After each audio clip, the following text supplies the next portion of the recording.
সফল হোক মানবাধিকার দিবস।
যারা সমাজের প্রতিষ্ঠিত ব্যক্তি, যারা বলবান, যারা ধনবান, তাদের দ্বারা এই মানুষগুলো নিষ্পেষিত হবে, অন্যায়ের মুখোমুখি হবে তারা।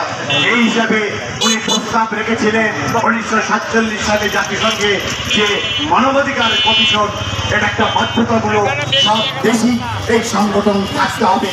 ওনার সেই প্রস্তাবনার আলোকে এই প্রস্তাবনাকে সম্মান জানিয়ে সেটি বিশ্ববাসী মাত্র 51টি দেশে পালিত হয়েছিল, এই মানবাধিকার দিবস প্রতিষ্ঠিত হয়েছিল। সেই আলোকে আজকে গোটা পৃথিবীতে 196টি দেশে এই সংগঠন আছে এবং তারা প্রতিবাদ করে যাচ্ছে অন্যায়ের বিরুদ্ধে, জুলুমের বিরুদ্ধে, নিষ্পাষিতদের পক্ষে থেকে, এবং যারা অধিকার বঞ্চিত মানুষের অধিকার ফিরিয়ে দেওয়ার জন্য আমরা সোচ্চার। আমরা তাদের পক্ষে তাল মিলিয়ে বলতে চাই, আমরা আপনাদের পাশে আছি। আপনাদের যে কোনো সমস্যা নিয়ে আপনারা আমাদের কাছে আসতে পারেন, আমাদের সঙ্গে আলোচনা করতে পারবেন। অবশ্যই আমরা আপনাদের পাশে দাঁড়িয়ে।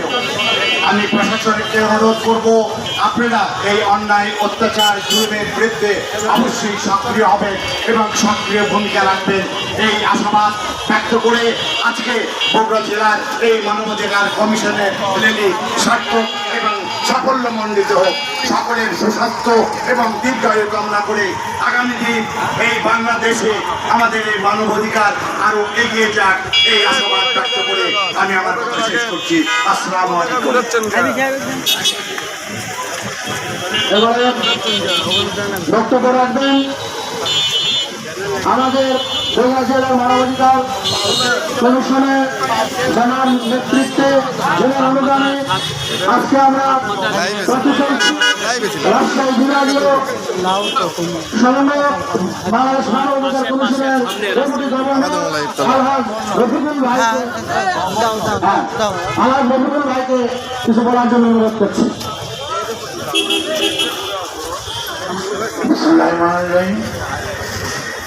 আসসালামু আলাইকুম।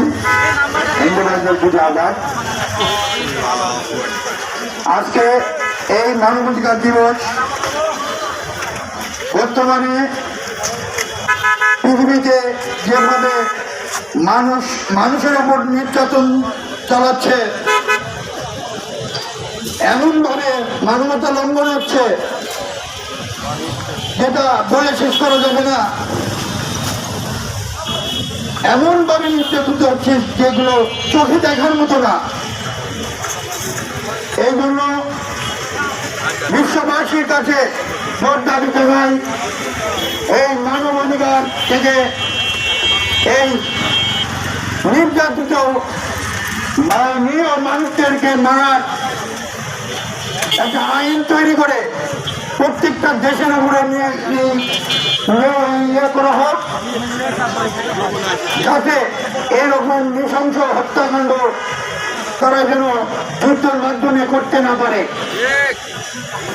এই যুদ্ধ বন্ধ করতে হবে। এটা যুদ্ধ না, এটা রক্তের খেলা, এটা টাকার খেলা। এই অর্থের লোভে আজকে আমরা মানুষকে খুন করছি।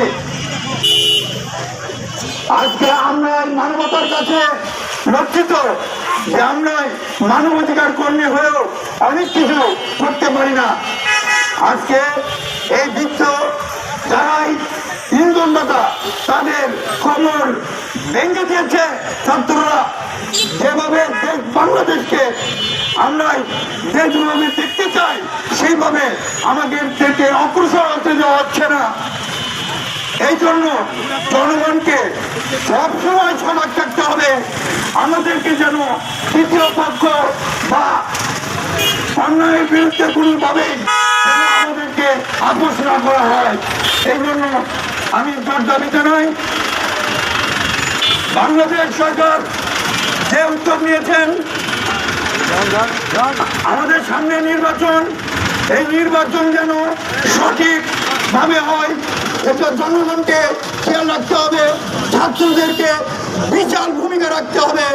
এই নির্বাচন যেন কোনোভাবে কারচুপি যেন না হয়। এই নির্বাচন যদি কারচুপি হয় তাহলে বাংলাদেশ আর বাংলাদেশ থাকবে না, এটা মনে রাখবেন।